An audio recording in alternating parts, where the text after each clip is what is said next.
Hey guys, I'm Jen Brennan. I've been teaching AP World History for 3 years, and that's how long I've been using the flipped classroom method. Today's video is just meant to be a quick introduction, how to flip your classroom, and as well as some of the perks and concerns that teachers and students have when it comes to this model of teaching. First of all, what is it? Students prepare for class before they even walk in the door. They do the chapter reading and they listen to lectures online. They can be made by the teacher or they can be other videos. In class, students apply what they've learned. We actually have Key Concept Monday, which is where students come in and they answer questions from the curriculum. The entire curriculum has been turned into questions, and this can be done in any class.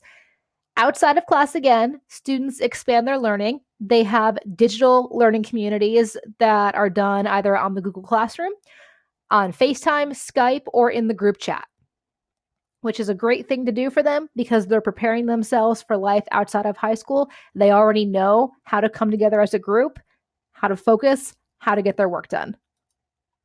The perks of the flipped classroom. This was a survey I gave to one of my classes. It was anonymous.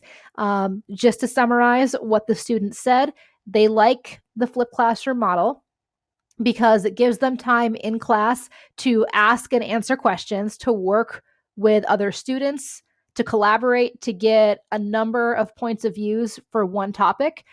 They like that outside of class, if they don't understand a concept, they can rewind the lecture, start again. But a common concern that all students had, this is a new model of learning for them. Taking the initiative to get that background knowledge, that's something new. And that is something that we're always going to be focusing on, is making sure students come to class prepared. And I will discuss later how you can address it if a student is not doing that. I also had 3 students who came to me, and turns out they've actually passed on the website that I use, my YouTube channel, to other students in the county. So there are at least 3 other students in 3 different high schools who are watching my YouTube videos.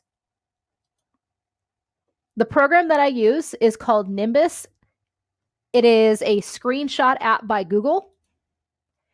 And I found, for how I use the flipped classroom, that it works better with internet tabs. So Google Slides or Docs has been very helpful. I upload a PowerPoint to my Google Drive, converting it into Google Slides. Nimbus is easy to use. All you do is click on the icon, the record tab, and Nimbus gives you a 3-second pause to open your slides in present mode. And once it opens, just start speaking. When you're finished, Nimbus automatically brings up the video, no editing needed. I just save the file and I upload it to my YouTube channel. I'm portable, guys. I have access to a variety of resources. I use one textbook as the basis for my PowerPoint. And that's the same textbook that students use for reading. So that way there's a connection between what they see on screen and what they've already read. However, I use 2 other textbooks to create a script. You can just use one. I'm just being overly thorough. And this way they're getting multiple points of view on the same topic. I also suggest getting access to the online Teacher Support Center, which provides chapter outlines, images, maps, and essential questions. Some common questions that are asked: won't the flipped classroom minimize my interactions? Internet access can be an issue. Where's the accountability, and how much time will it take? So number 1, won't the flipped classroom minimize my interactions with students? It doesn't have to. It can actually enhance the discourse happening in the room. It allows teachers to focus on teaching students how to ask analytical questions and how to respond with evidence to support their answer, helping students see the connections between topics. The flipped classroom allows teachers to thoroughly review various components of essay structure and then provide live feedback to essays being written in class, because now you have the time. With the right seating chart, students form collaborative learning groups and have ample opportunity to work together on graphic organizers, engage in academic conversations, and solve problems. Teachers have the opportunity to guide this conversation. What if a student does not have access to the internet? And this is a legitimate concern, as the flipped classroom requires internet access. Because I use YouTube, any device will work. Podcasts are posted a week before they're due, so I do have to plan ahead. I've also given students a schedule for the year so they know what's due and when, thus time to plan accordingly.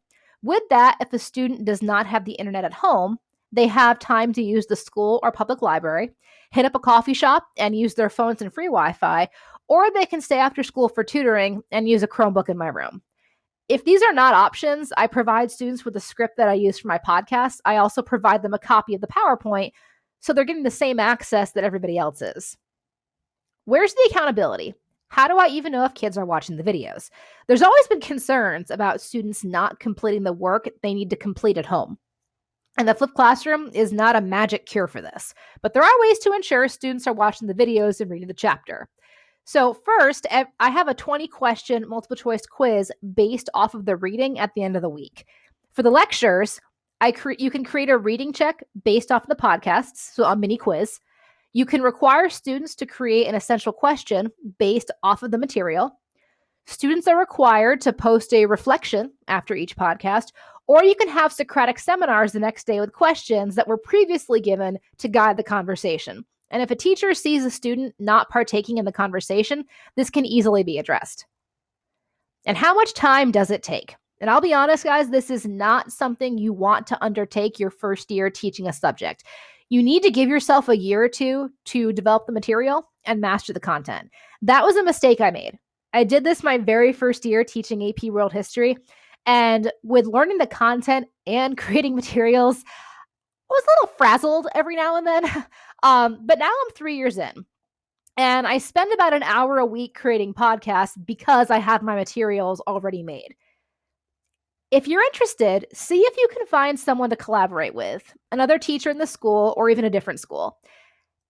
I belong to an amazing Facebook group. There's over 3,600 teachers on it from all over the world. We collaborate and offer feedback on a daily basis. And if you're interested, start small. Create a podcast on certain topics to familiarize yourself and your students with the process and see if it's for you. You can also supplement with podcasts made by other teachers. They are out there. Use your resources. So if you have any questions, shoot me an email. I'm happy to help. And thanks for listening, guys. Have a great day.